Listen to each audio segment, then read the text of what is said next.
Hi, well, greetings to you all. I am Hirsch Saar, and welcome back to my YouTube channel. And today is, yes, Tuesday, the 9th of June, 2026. Feel free to hit that like and subscribe button if you want.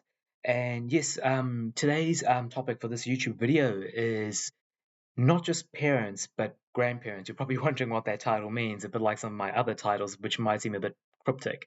But I do remember this from watching a documentary a very long time ago, back in the late 90s, if I remember 1998. Geez, what is that now? 28 years ago. Oh my God, where does the time go?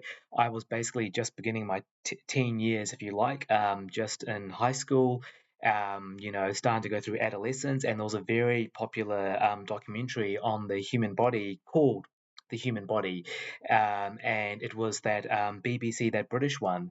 And it was very, popular and very big at the time. And I think it had, six or seven parts in it, and each part was about an hour long, and each part was about the different stages of life. And I remember like the first part being birth, and the second part being called raging teens, and then later on it was as time goes by, and then it was death as well. I think that's naming four out of the six or so parts. And I remember the tagline of it being, the incredible journey from birth to death. And one thing I remember from that documentary, from one of the episodes of that documentary, which I think is sort of something which might not be, um, perhaps might not be so memorable or focused on or given even much airtime, even I think in the documentary itself, if I remember correctly, was where I get that saying from, which is the title of this video, not just parents, but grandparents.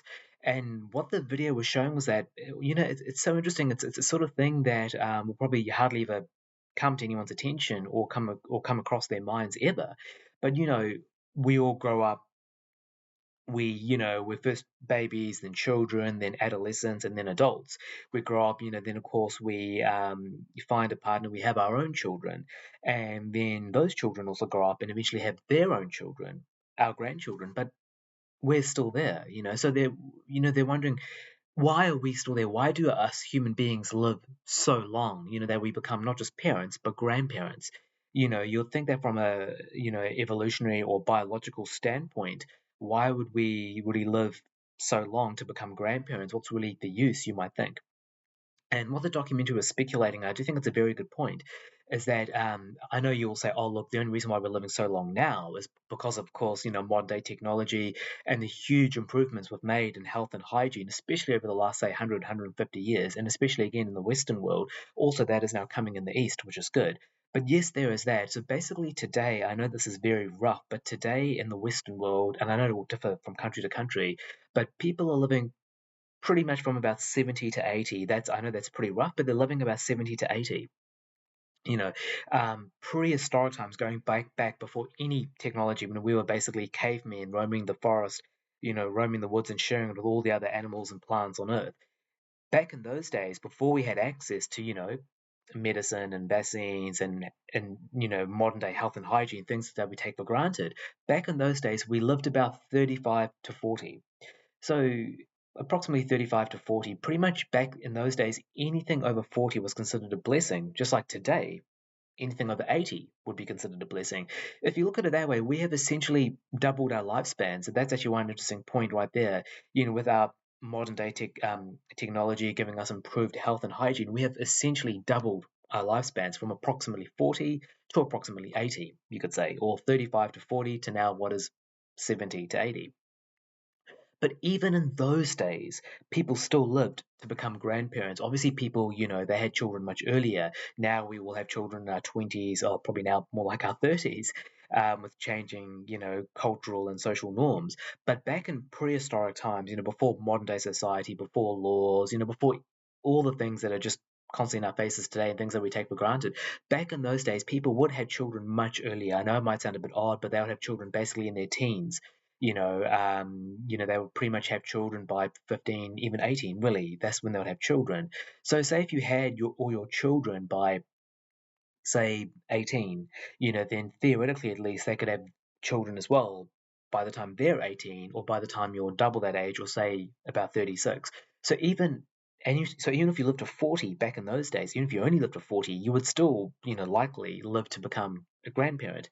So it's not really today's modern day technology that is making us live long enough to become grandparents. We did live long enough, even in, you know, prehistoric times when we were cavemen.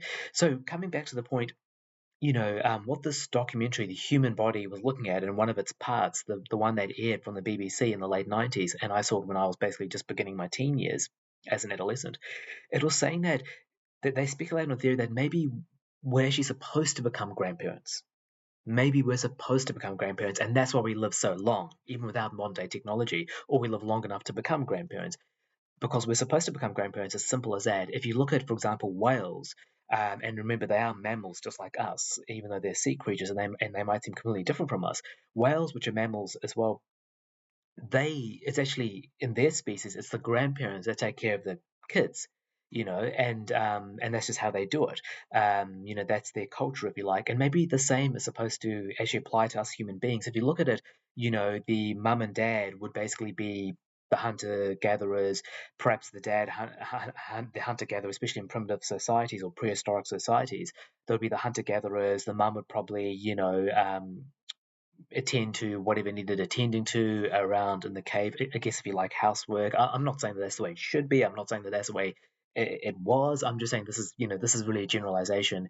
Basically, the mum and dad would attend to the everyday things, the hunting and gathering, taking care of the fort and all that, the cave and all that, the housework and all that. Whereas the grandparents, especially in their condition, being of old age, not really being, so outgoing, not really being fit enough to hunt and gather and all that, would stay at home or in the cave and take care of the children. And if you look at it, that actually makes a lot of sense because it's the parents who are not able to always sit so still, whereas the grandparents, being their age and at their stage of life, are much more able to sit still. And also they're more mature and they've also got more patience, which of course is really what you need when bringing up little ones, isn't it? And what's quite interesting, my country of origin, India, and the Indian culture, that's actually what happens there. As you know, in the Indian culture, they have arranged marriages which are quite based on religion. And what they do is that, they marry where the girl lives, and then the couple go to live where the boy lives or the man lives. And what actually happens is they tend to have, not always, of course, but what is very common, they had that extended family set up. In the Western world today, we've become more of a nuclear family set up, the mum and dad and the kids, and that's basically it in a household.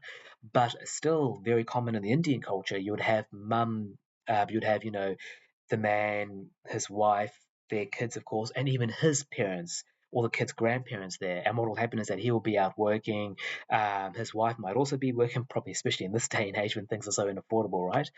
She might also be working, and then his parents would be there to take care of their children, or the grandparents taking care of their children. And it really works in so many ways. Again, the grandparents are more, they sit still, they've got the patience, they've got the maturity to bring up the little ones, the youngsters. So, just an interesting point. I remember from seeing that documentary all those years ago, back when I was just starting adolescence in the late 90s, even before modern day technology and improved health, and hygiene, even back in those days, we lived to become grandparents with the way we did things back in those days. And maybe there's a reason for that because we're supposed to become grandparents. Maybe it's the grandparents that are supposed to take care of the children, whereas the parents are out hunting, gathering, minding the fort, doing the housework, those things. And as we've seen, it actually does make a lot of sense, and it does have a lot of credit to it. So there's something for you to think about, mull over. You might have an opinion on. Feel free to give a like or a comment. But yeah, so perhaps not just parents, but grandparents. Thank you.